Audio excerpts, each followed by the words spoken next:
The output of all this is that the way that the United States shows up in the world, the good that we are able to do in the world through our foreign aid programs, whether that is enabling people living with HIV to keep their infection suppressed so that we can control the epidemic and they can live their lives, or keeping people alive in Sudan amidst a famine, all of that is at risk.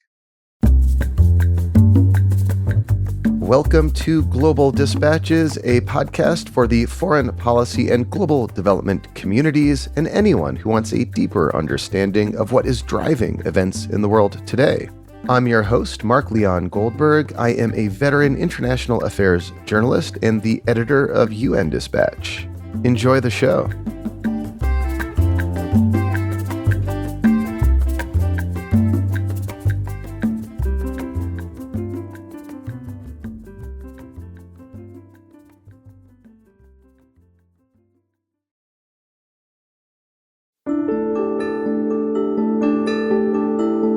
Donald Trump has issued a freeze on most U.S. foreign aid. Meanwhile, the State Department issued a stop work order for most staff at USAID. These twin actions, just days into this new administration, have upended the entire apparatus of U.S. humanitarian health and development assistance around the world. Joining me to discuss the immediate and long-term implications of Trump's foreign aid freeze is Jeremy Konyndyk. He is the president of Refugees International and a former senior official at USAID during the Obama administration. We kick off discussing what exactly has transpired over the first 9 days of the second Trump administration, and then have a longer conversation about the impact of these cuts around the world and what it means for U.S. foreign policy going forward. We recorded our conversation live via Substack.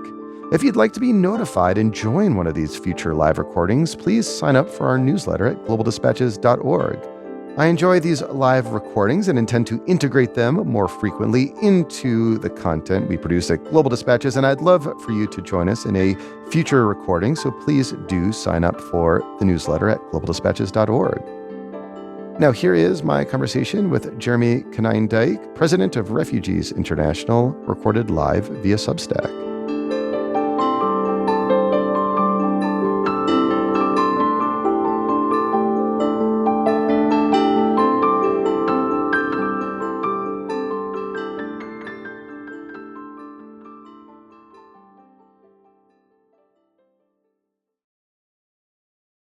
Welcome, everyone. My name is Mark Leon Goldberg. I am the editor-in-chief of UN Dispatch, and I run Global Dispatches, the Substack, and the podcast. And this is a live recording of Global Dispatches on the Substack app. And Jeremy, why don't you introduce yourself? I'm Jeremy Konyndyk. I'm the president of Refugees International and a former official at USAID in the Biden and Obama administrations. A very senior official, and we'll get into that later in this conversation. So, Jeremy, to kick off, can I have you just walk us through the events of the last 8 days? What has the Trump administration done with U.S. foreign aid and with USAID? Just take us through these events. At a macro level, the things that we've seen over the past little more than a week now, if they are continued for several more months, much less for the next few years, they really threaten to crash U.S. foreign assistance as we know it. And that may be the point. I mean, there are a number of people who have been brought into the administration who have, in the past, written about the entire foreign aid industry and the entire U.S. foreign assistance apparatus being irredeemably compromised and full of woke agendas and all of this. And so that may be what they are seeking to do. Certainly nothing we've seen would be inconsistent with the idea that part of the intent here is to crash a lot of the existing apparatus. I hope that's not what's going on, but we shall see. So what they've done, in Project 2025, there was an entire chapter on USAID written by Max Primorak, who was an official at USAID during the first Trump administration. There's some good stuff in there. There's some good things about global health. There's some good things about localization. There is also a lot of things that I would fervently disagree with, particularly around family planning and sexual and reproductive health, around the environment and climate issues. But there's nothing in there about a forcible stop work for the first 3 months of the administration. But that's what they've done. So they came in on day one. The president issued an executive order calling for a comprehensive top to bottom review of all foreign assistance. Okay, on some level, fair enough. That's the prerogative of any administration. However, the way the State Department then a few days later sought to implement that was by issuing a global stop work order on all foreign assistance activities around the world, with just a few narrow exceptions for emergency food aid and for foreign military financing for Israel and Egypt. There were a few other administrative exemptions, but not really material to most aid programs. So, that is a shutdown for 3 months of all foreign activities, and not just we won't give you any more money beyond what you already have. It was a stop everything you are doing for 3 months until we can ensure that you are not, I don't know, working to help the climate or having whatever a woke agenda means in foreign aid terms. And so this is not going in with a scalpel to take out the things they don't like. This is crashing the plane because they don't like where it's headed. And for a lot of foreign aid organizations, for large US partners, if they are cut off from their largest source of funding for 3 months, that's not something where you can just toggle an organization off for 3 months and then toggle them back on again. This will start to bankrupt organizations. It's already been forcing organizations to begin laying off staff. It has resulted in programs being shut down. One of the things that is being affected by this has been PEPFAR programs. So I was hearing yesterday from colleagues that people are being turned away from AIDS clinics in Africa. PEPFAR is the President's Emergency Plan for AIDS Relief, a Bush administration era program that's done a remarkable job providing antiretrovirals and other AIDS interventions, saving an estimated 25 million lives. I want to get into that in a moment. Can I have you speak specifically what's happening right now at USAID? You were a former senior official at USAID in the Obama administration running the humanitarian assistance programs at USAID. What are you hearing from some of your former colleagues? As far as I can tell, like most of USAID's staff and many contractors, if not most, are being laid off, it sounds like. So there is a lot of fear at USAID right now. On Monday, a pretty substantial number, most of the estimates I've heard are around 60 people at a senior leadership level across numerous parts of the agency were put on involuntary administrative leave. And this included the senior leaders of many of the bureaus across the agency. It included a substantial number of the attorneys in the general counsel's office, including the lead attorney and the ethics attorneys. It's never a good sign when you're getting rid of the ethics attorney. And then a note went around to all staff the next day saying that there was suspicion that some people had been circumventing the president's agenda, and so they had decided to put all of these people on administrative leave. Now, I highly doubt that 60 people were simultaneously circumventing the president's agenda. I don't know what the new leadership were reacting to. Like with the freeze order, it shows just a generalized mistrust and suspicion towards the entire building, towards the entire apparatus, and a presumption that it is better to shut the whole thing down than to go in and just take out the parts you don't like. Then the next day, they went and fired and furloughed all of the institutional service contractors who work for USAID, or nearly all of them. And it's worth just pointing out that USAID itself has a relatively small footprint. Most of the work done around the world is done by contractors on behalf of USAID. These could be kind of like contractors within the Beltway, or it could be NGOs or even local NGOs working around the world. But USAID itself has a small staff. Most of the actual impact of what USAID does is funded through contractors, to either for-profit or nonprofit contractors. And all these guys had their contracts more or less frozen. Correct. And so they're going after the money, and they've paused all that. They're now also going after the workforce at USAID. And this gets a bit esoteric for a moment, but indulge me. USAID has long had a cap imposed by Congress on how many official government employees they can hire. And so as their workload has grown, as their funding has grown, and has outpaced their staff, they have ended up contracting out a lot of the just basic functions of USAID. So when I worked at USAID, maybe half the people in the office would be these institutional contractors who would be doing things like everything from providing administrative support to providing pretty high-end technical input to program design and things like that. They are really integrated into the workforce. And for whatever reason, in their wisdom, the new team sent them all home. In the Global Health Bureau, they fired them all. They all got abrupt letters of termination yesterday, and that's about half the workforce of the Bureau. In the Humanitarian Bureau, they were furloughed, not fired, and there it's about 40%.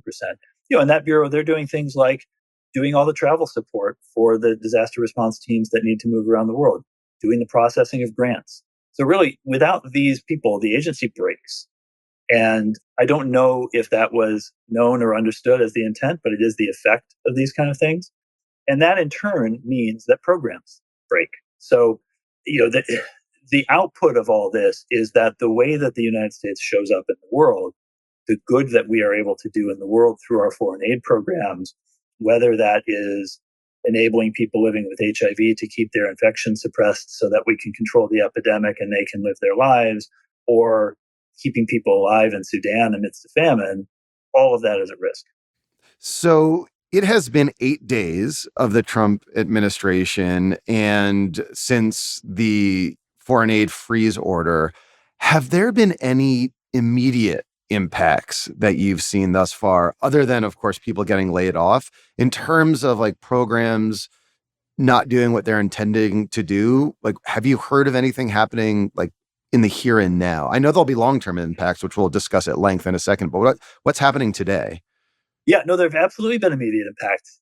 So where we saw those manifest most immediately were in some of the ongoing life-saving programs in the humanitarian sector and in global health. Now, in the humanitarian sector, there was a waiver that came from Secretary Rubio, issued very late yesterday. It still remains to be seen how that's going to translate in practical effect, if they're going to pull back all the stop work letters. To my understanding, they have not pulled those all back yet for the humanitarian partners, but maybe that will get fixed. So caveat that way. But we absolutely began to see this in humanitarian and global health programs almost immediately. So programs were being pulled out of refugee camps.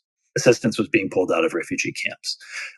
There were instructions going out to partners that operate US-funded HIV clinics in many countries that they could no longer distribute antiretroviral drugs. Now, to put that in perspective, on any given day, more than 200,000 people are showing up to a US-funded HIV clinic somewhere in the world to get their next round of antiretroviral doses so they can keep their infection suppressed.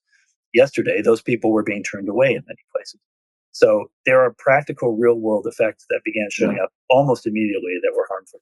And it's just like worth pointing out what happens when someone who is on antiretroviral treatment goes off of it, which is that their viral load suddenly increases, and they potentially get resistance to existing antiretrovirals, potentially unleashing resistant strains of HIV.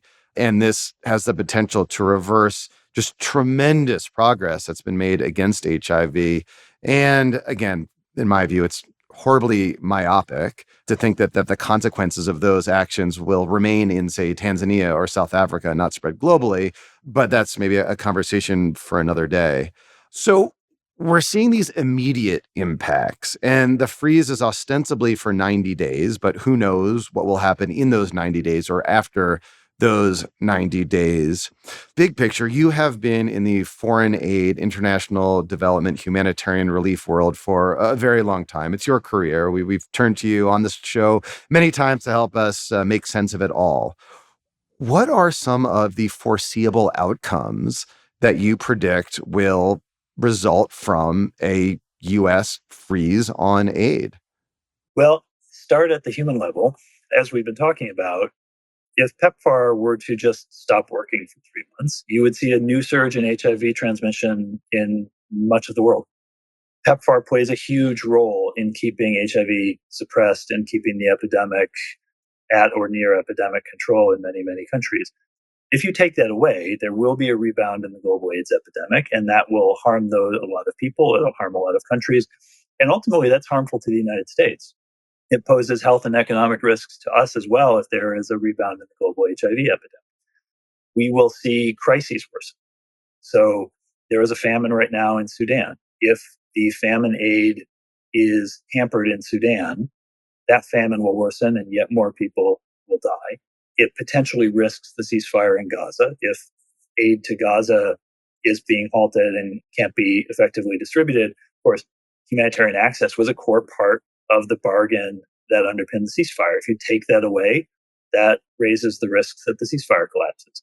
So there are all sorts of in a human level impacts there that will just harm people in real time. But also geostrategically, it's a huge, huge blunder. There is a, particularly in the minds of a lot of the Trump administration officials, they really see the US being in a geostrategic competition with China. And this is a bit like unilateral disarmament in that competition, because one of the major ways that the US builds relationships, shows its values in the world, and differentiates those values from the values of how China engages is through our foreign aid programs. If those are all shut down, we don't only lose a sort of competitive tool in our toolkit, we also just make ourselves look really silly and unreliable. And I would imagine that the prospect of this has a lot of Chinese embassies in a lot of parts of the world pretty excited, because if the US removes itself from the equation as a player in the development dialogue in those countries, and countries where development and economic development are huge factors in their national policy and their national priorities, if we're off the board, who are they going to turn to? They will turn yet more heavily towards China. Now, I am not personally a huge China hawk on that kind of thing, and I want to see countries develop in general. I would love to see China step up more. They don't carry enough of their burden in like the humanitarian world and the development world. But boy, we would be just handing much more of the board to them if the US withdraws. And even if we shut down for 3 months, all the program breakage that goes along with that just makes us look like a deeply unreliable partner. Someone turning up at an HIV clinic to get their next round of drugs and being turned away does not signal much US reliability. So you mentioned Gaza and you mentioned Sudan, two massive humanitarian crises. We now have an escalating crisis as well in the Democratic Republic of Congo, just adding to like a global burden of humanitarian crises that have been expanding over the last several years as a consequence of climate change and more conflict for a combination of reasons. Humanitarian needs over the last several years have expanded sharply. At the same time, funding to meet those needs has not risen commensurately.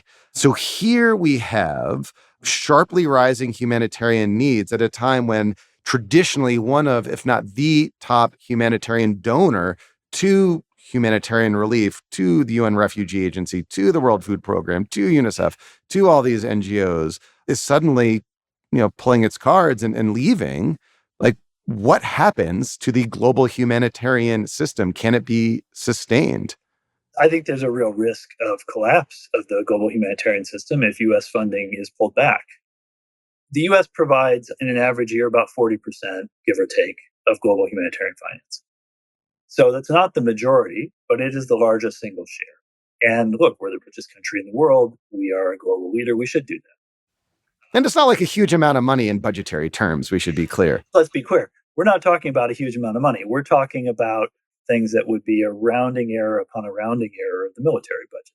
U.S. humanitarian spending in recent years has been in the ballpark of about $10 billion. So it's not nothing, but it is, even within the overall foreign assistance budget, it is a fraction. So we're not talking about a huge amount of money. I mean, one analogy that a friend of mine in the field once liked to use was the world spends less on humanitarian response than it does on bubblegum. And if you Google that, that's actually right. So I would think that the U.S. could spend our annual bubblegum budget on preventing starvation and addressing crises around the world. It's not a huge amount of money. But to the global humanitarian system, it's fundamentally important. And so if you pull out that financial backbone, the rest of the body is going to collapse. Without the funding that the US puts in, it would have terrible effects, not just on the programs that we fund ourselves. It would have cascading financial effects on the rest of the system, because it would just remove so many of the critical components that the US has long funded. So can I ask you about how we got here in the American political context? So when I started my career 20 years ago, there's a few areas where there was always bipartisan consensus, like Israel was one, and global health was another.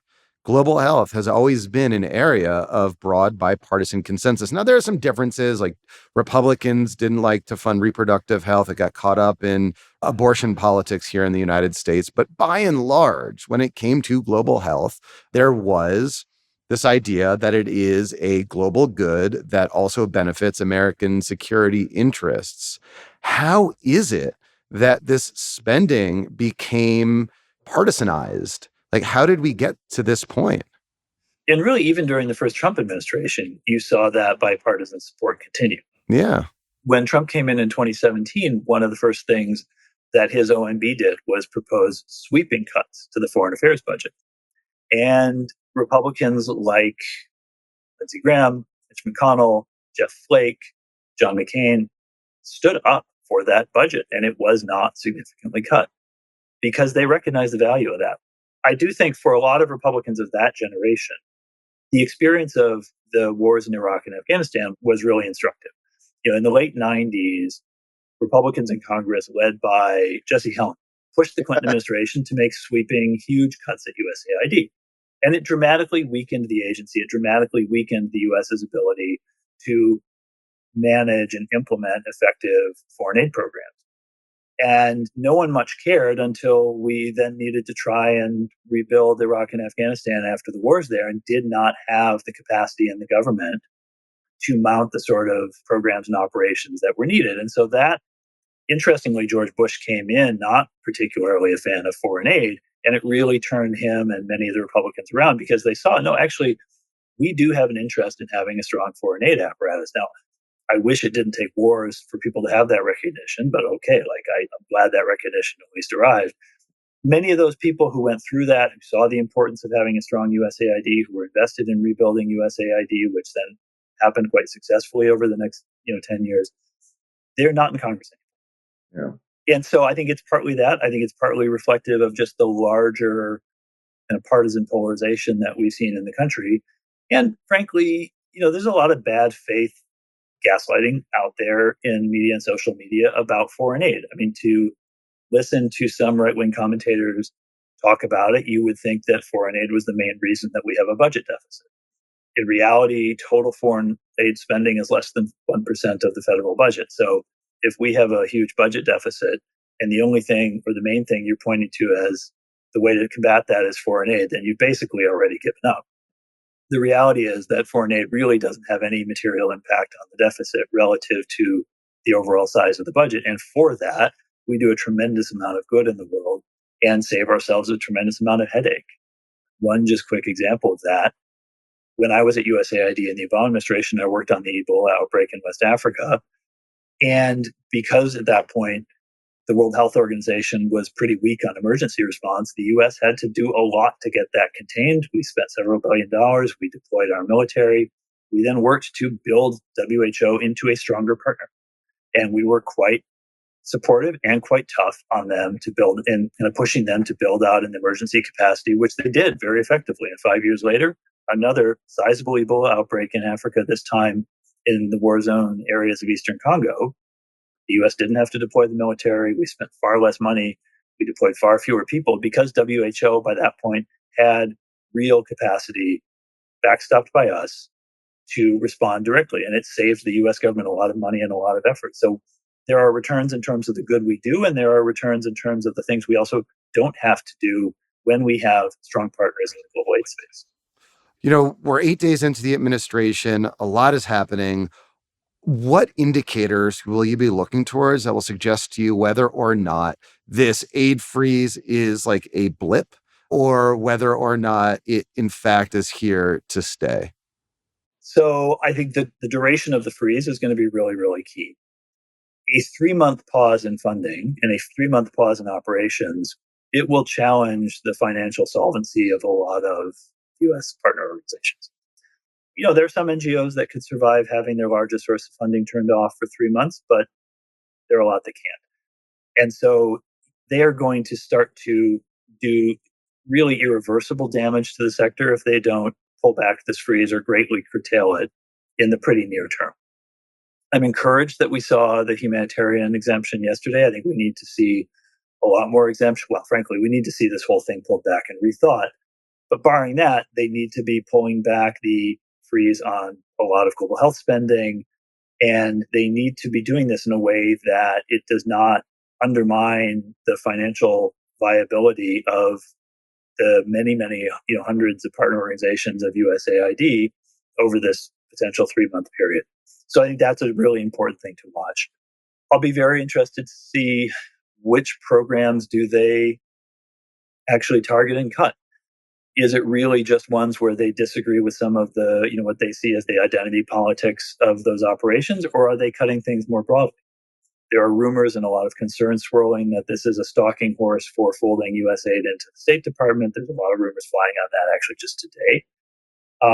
That will be a really important thing to watch too. We saw that movie in the UK over the past few years when DFID was stood down as an independent agency and folded into the new Foreign Commonwealth and Development Office. And frankly, it has turned the UK into a much weaker player on the global aid stage.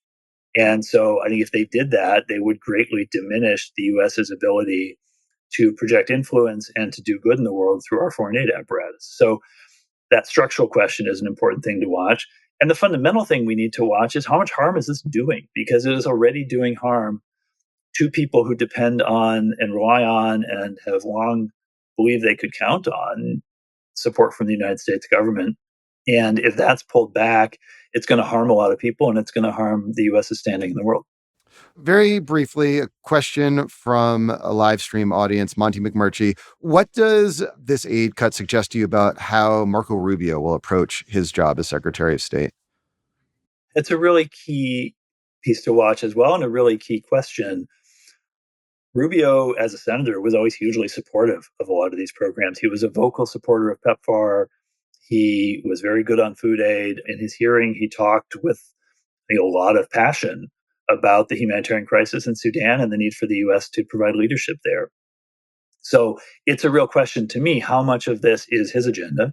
How much of these really draconian moves are being pushed by some of the day one appointees who may or may not actually be aligned with the secretary on his vision? And ultimately, which vision prevails?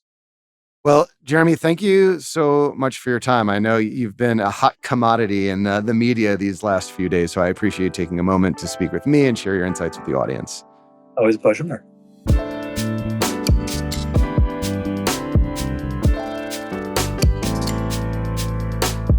Thanks for listening to Global Dispatches. The show is produced by me, Mark Leon Goldberg. It is edited and mixed by Levi Sharp. If you are listening on Apple Podcasts, make sure to follow the show and enable automatic downloads to get new episodes as soon as they're released. On Spotify, tap the bell icon to get a notification when we publish new episodes. And of course, please visit globaldispatches.org to get on our free mailing list, get in touch with me, and access our full archive. Thank you.